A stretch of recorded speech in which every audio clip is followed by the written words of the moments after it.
మన రేపు పొద్దున్న సినిమా రిలీజ్ అయినా కూడా ఎంత బాగుండాలి, అందరూ బాగుండాలి, బయర్స్ కానీ ఎగ్జిబిటర్స్ అందరూ. సో ఈ స్పేస్లో అందరూ హ్యాపీగా ఉంటే నాకు ముందు హ్యాపీగా ఉంటుంది, నేను పీస్ఫుల్గా పడుకుంటాను. ఎప్పుడు అదే చెప్తాను, నాకు ఎక్కడ ఇబ్బంది ఉన్నా నాకు చెప్పు, నేను చూసి కంట్రోల్ చేస్తాను. ఎంతసేపు తన మైండ్ ఏంటంటే ఒక ప్రొడ్యూసర్కి ఆ చైన్లో ఉన్న అందరూ కూడా హ్యాపీగా ఉండేటట్టు ఆలోచిస్తాడు, కానీ వేరే ఆలోచన ఉండదు. తను ఒక్కోసారి తనే కాంప్రమైజ్ అవుతాడు. సరే సీన్ చేద్దాం అనుకుంటే అబ్బా ఇది ఎందుకు లేక చెక్ అవుతుంది, నేను ఇంకో ఆలోచిస్తాను. సో ఆ క్లారిటీ తనకు ఉంది కాబట్టి ఒక సీన్కి 4-5 రకాలుగా కూడా ఆలోచించి ఎక్కడ తగ్గిద్దాము ఏంటి అని ఆయనే. నేను అందుకనే అంట నీళ్ళు ఉండగా దిగులు తనకు ఎందుకు అంటానంటే దానికే అంట. సో ఆ ప్రెషర్ అంతా కూడా ఆయనే పడతాడు పాపం. ప్రొడ్యూసర్ల స్లోగన్ నీళ్ళు ఉండగా దిగులు దండగా. అది డెఫినెట్ అండి. ఐ థింక్ బడ్జెట్ విషయంలో మాట్లాడితే ఇంకొక ఇంపార్టెంట్ విషయం ఎస్పెషల్లీ విత్ అనిల్ గారు ఈజ్ ప్రమోషన్. అంటే cinema budget divides into 2 parts, ఒక ప్రొడక్షన్కి ఒకటి ప్రమోషన్కి అన్నట్టుగా ఉంటుంది కదా. ఈ ప్రమోషన్ ప్లానింగ్లో హీస్ డెఫినెట్లీ నంబర్ 1 మాస్టర్. మాట్లాడకూడదు ఇప్పుడు, మళ్ళీ ఆయన ప్రమోషన్ తక్కువైంది కదా, నేనే ప్రమోట్ చేసి ఎక్కువ రెమ్యూనరేషన్ అడిగేటట్టున్నాను. అవునా? బట్ ఈ ప్లానింగ్ ఎలా జరుగుతుంది, ఏ స్టేజ్ నుంచి జరుగుతుంది, ఆ బడ్జెట్ డివిజన్ ఎలా జరుగుతుంది మాకు తెలియాలి. అంటే ప్రమోషన్స్కి నాకు తెలిసి ప్రొడక్షన్కి పెద్ద బడ్జెట్ ప్రెషర్ ఉండదండి. అంటే ఈవెంట్ ప్రీ రిలీజ్ ఈవెంట్ చేయటం, లేకపోతే అవుట్డోర్ ఈవెంట్ చేయటం అంటే అంతే. ఈ మనకి మిగతా సెట్లో షూట్ చేసి ఇప్పుడు ఈ మధ్య అంతా అదే చేస్తున్నాం. అంటే సంక్రాంతి నుంచి అదే స్టార్ట్ చేశారు, అంత ముందు కూడా కొంతమంది అలా చేసేవాళ్ళు. సో మనకి లైవ్గా ఏమేం చేస్తామో మన వర్క్ జరిగేటప్పుడే జరిగిపోతున్నాయి. పర్టికులర్గా ప్రొడక్షన్కి బడ్జెట్ అంటే ఈవెంట్స్ చేసినప్పుడు తప్పితే ఈ టైంలో మిగతా అన్ని లైవ్ దీంట్లోనే టీమ్ చేసుకుంటూ వెళ్ళిపోతాం. మన మేకింగ్ వీడియోస్ అని మన దాంట్లో క్లిప్స్ తీసుకొని చేయటం, లేకపోతే చిన్న చిన్న స్కిట్స్ చేయటం. సో ఇట్లా చూస్తే ఆయన ప్రమోషన్ ఫస్ట్ డే స్టార్ట్ చేశారు కదా, ఓపెనింగ్ డేనే ప్రమోషన్ స్టార్ట్ చేశారు కదా. ఉగాదికి ఓపెన్ చేస్తే సంక్రాంతికి రిలీజ్, అక్కడే అర్థమైపోతుందండి ప్లానింగ్ ఎలా ఉంది అని చెప్పేసి.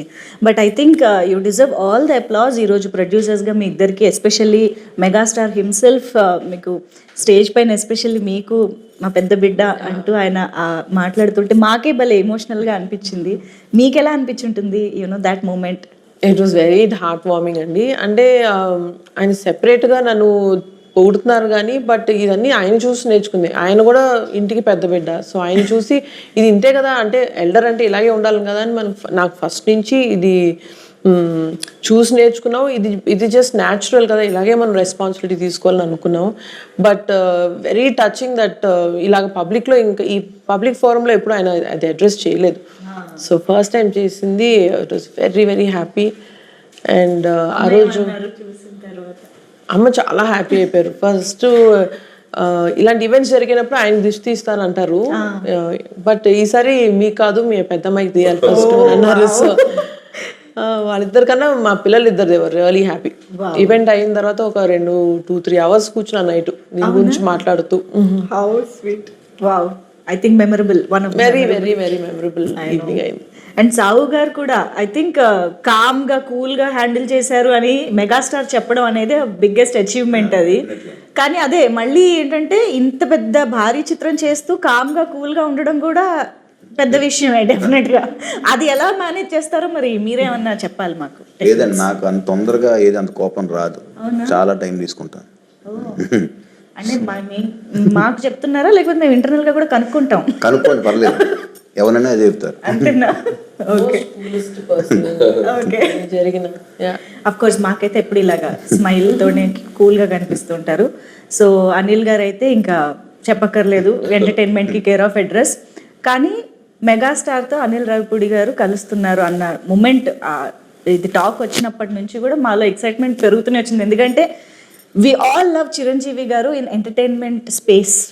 అంటే ఆయనలోని మాస్, యాక్షన్, డ్రామా ఎన్ని చూసినా we always crave for that comedy space. కాబట్టి అది కూడా మీ టైమింగ్. సో మీరు అసలు రాసేటప్పుడు కానీ కథ అనుకున్నప్పుడు కానీ you definitely want to make it most of it కదా. ఎలా ఏమనుకున్నారు అసలు? What was running through your mind? అంటే అదే మీరు అన్నట్టు ఫ్యామిలీ ఎంటర్టైనర్, ఫ్యామిలీ స్పేస్లో ఆయన ఈ మధ్యకాలంలో చేయలేదు. ముందు దాంట్లో ఒక కథ రాయాలి. అండ్ చిరంజీవి గారు కామెడీ ఫుల్ ఫ్లెడ్జ్డ్ ఎంటర్టైనర్స్లో చేస్తే ఎలా ఉంటుందో ఆల్రెడీ ప్రూవ్డ్ బ్లాక్ బస్టర్స్ అండి, చాలా పెద్ద పెద్ద హిట్లు అయ్యాయి. బట్ ఆయన కంబ్యాక్ తర్వాత అంత ఫుల్ సినిమా ఆయన చేయలే. సో నాకు అవకాశం వస్తే బాగుండే, నేను ఎప్పటి నుంచి ఎదురు చూస్తున్నాను. సో ఆయన కథ చెప్పగానే ఫస్ట్ దాంట్లో ఉన్న సోల్ యాక్సెప్ట్ చేశారు ఆయన. సో కథ బాగుంది, బేస్ బాగుంది, ఎమోషన్ బాగుంది, ఇక నీ ఇష్టం, దీంట్లో నువ్వు ఎంత గేమ్ ఆడితే అంత రేంజ్ అవుద్ది, ఇక చేసుకోపో అని వదిలేశారు నన్ను. ఇక వదిలేసాక ఖచ్చితంగా ఒక 1.5 monthకి ఫుల్ నరేషన్ ఇచ్చాను ఆయనకి. ఫస్ట్ హాఫ్ ఒకసారి, సెకండ్ హాఫ్ ఒకసారి. అసలు ఆయన ఫుల్ హ్యాపీ అయ్యారు. అక్కడి నుంచి 8 నెలలు ఏం జరిగిందో, ఎలా గడిచిపోయిందో, అసలు అదొక రైడ్, పిక్నిక్ లాగా ఆయనతో ఒక ఎన్నో వండర్ఫుల్ ఎక్స్పీరియన్సెస్, మెమరీస్, ఆయనతో కూర్చొని ముచ్చట్లు. ఎక్కువ రోజులు చేసుకుని ఉండొచ్చు కదా, ఎక్కువ రోజులు సార్తో ట్రావెల్ చేయడానికి. నాకు ఎక్కువ రోజులు చేయాలని కాదు, నాకు ఎంత తొందరగా సినిమా తెచ్చి ఆడియన్స్ ముందు చూపించాలని ఎగ్జైట్మెంట్ ఉంది. So I don't want waste the time అన్నట్టు అనిపించింది.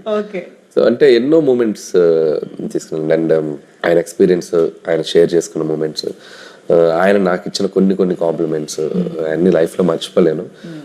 Memorable journey. సో ఇక కామెడీ సైడ్ ఆయన వస్తే ఎలా ఉంటది, ఆయన ఫుల్గా దిగితే ఎలా ఉంటది అనేది మీరు రేపు సినిమా చూస్తే మీకు అర్థమైపోతుంది. మాకు ఆల్రెడీ ట్రైలర్, ఈ పార్ట్స్ చూస్తేనే ఒక్కొక్క సినిమాకి ఒక్కొక్క వింటేజ్ మాకు కనిపిస్తూ గుర్తొస్తూ ఉందన్నమాట. దొంగమొగుడు దగ్గర నుంచి అన్నయ్య వరకు, ఈవెన్ వేలు చూపించి మాట్లాడతా వెంటి దగ్గర కూడా అన్నయ్యలోని చిరంజీవి గారు బయటకు వచ్చినట్టు అనిపించింది.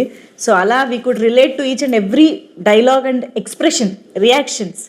ఐఎమ్ ష్యూర్ ఎంటర్టైన్మెంట్ అంటేనే ఇంప్రొవైజేషన్లు బోల్డ్ జరుగుతూ ఉంటాయి. ఇంకా అందులోనూ చిరంజీవి గారు లాంటి స్టార్ ఎంటర్టైనర్ ఉన్నారు అని అంటే డెఫినెట్గా ఎనీథింగ్ దట్ సర్ప్రైజ్డ్ యూ, అబ్బా ఇది అసలు ఎక్స్పెక్ట్ చేయలేదే అని అనుకున్నది సార్? చాలా ఉన్నాయి అట్లాంటివి. అంటే ఆయన చెప్పేటప్పుడు కామ్గా ఒకటి నేను అనుకున్నది చెప్పేస్తాను. కొన్ని ఆయనకి మైండ్లోకి వస్తుంది నేను ఏదైనా చేద్దామని.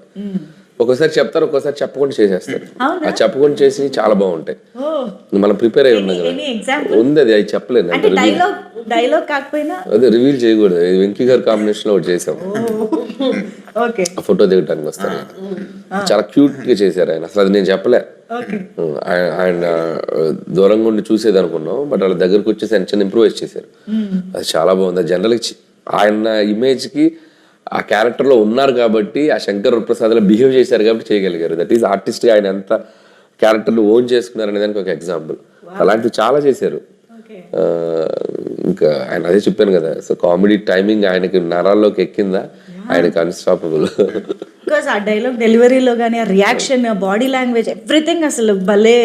డబ్బింగ్ లో చేశారు చాలా చిన్న ఇంప్రూవేషన్స్ అన్ని. ఓకే. సో ఫన్నీగా మాడ్యులేషన్స్ అన్ని.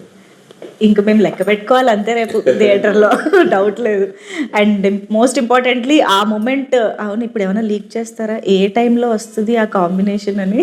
వెంకీ గారి సీన్ లోనే, వెంకీ గారి సీన్ లోనే వెంకీ గారి ఎంట్రీ ఎప్పుడు వస్తుంది అని. సినిమాలో ఎప్పుడు వస్తారా? సినిమాలో చెప్పాను చూస్తూ ఉండాలి కదా. సినిమా లాస్ట్ 20 minutes లో దిగుతారు ఆయన. ఆ స్టెప్ అడుగు పెట్టడం లాస్ట్ 20 minutes ఉందనగా, అదనమాట సంగతి. కొంచెం ఎదురు చూస్తూ ఉన్నాం, తప్పదు. So that moment I'm sure థియేటర్లు మొత్తం వాళ్ళిద్దరు కలుసుకోవటం, వాళ్ళిద్దరు మాట్లాడుకోవటం, వాళ్ళిద్దరు అల్లరి చేయటం, తెలుగు ప్రేక్షకులు ఇంకో 2-3 సంక్రాంతులు గుర్తుపెట్టుకునేలా ఉంటది. అంటే మన తెలుగు ప్రేక్షకులకి 4 pillars ఆఫ్ తెలుగు ఇండస్ట్రీ అని అంటాం. అందులో 2 pillars ని ఒక స్క్రీన్ పైన పండక్కి చూస్తున్నామంటే అసలు never before ever after kind. మీ డైలాగే చెప్పాలి.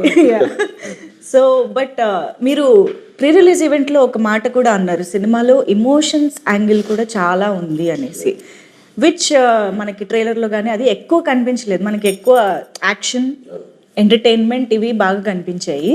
ఇమోషన్ సైడ్ గురించి మీరు ఏం చెప్తారు? మేము ఎంతవరకు ఎక్స్పెక్ట్ చేయొచ్చు? కథకి ఎంత అవసరమో అంతే చేసేవాడిని అది. బట్ చాలా బ్యూటిఫుల్ గా బ్లెండ్ అయింది కథలో. అండ్ నయనతార అండ్ 2 పిల్లల మధ్య జరిగే డ్రామా కానివ్వండి, చిరంజీవి గారి మధ్య పిల్లలతో ఉండే మూమెంట్స్ కానివ్వండి, చాలా లైవ్లీగా ఉంటాయి, చాలా టచింగ్ గా ఉంటాయి.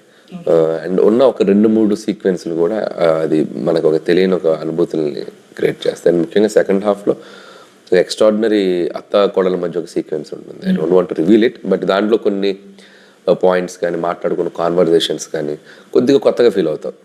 ప్రెజెంటేషన్ ఆఫ్ ద, అంటే కొద్దిగా ఇలా కూడా ప్రజెంట్ చేయొచ్చు సీన్స్ని, మంచి మ్యాటర్స్ చెప్పాం. అదే కదా ఈ సినిమా అంటే, ఎంటర్టైన్మెంటే కాదు, దాంట్లో ఎంతో కొంత మన లైఫ్లో మన రియల్గా వెళ్ళే టైంలో మనం ఒక హ్యూమన్ రిలేషన్స్ అంటాం కదా, వాటి మధ్యలో ఉండే కాన్ఫ్లిక్ట్స్, వాటికి సంబంధించిన సొల్యూషన్స్, వాటికి సంబంధించిన ఆలోచించేటువంటి పాయింట్స్, అది మనం చెప్పడం వల్ల వాళ్ళు ఏదో మారిపోతాను కదా, కానీ దట్స్ ఏ డిస్కషన్కి, డిబేట్కి ఉపయోగపడేలా. Maybe if you think in this way అలా ఉంటుంది అనే ఒక అప్రోచ్లో చేసాం. అంతే చెప్తాను. అన్ని అందుకే చాలా బాగా కుదిరింది ఈ subject. Not only fun, there is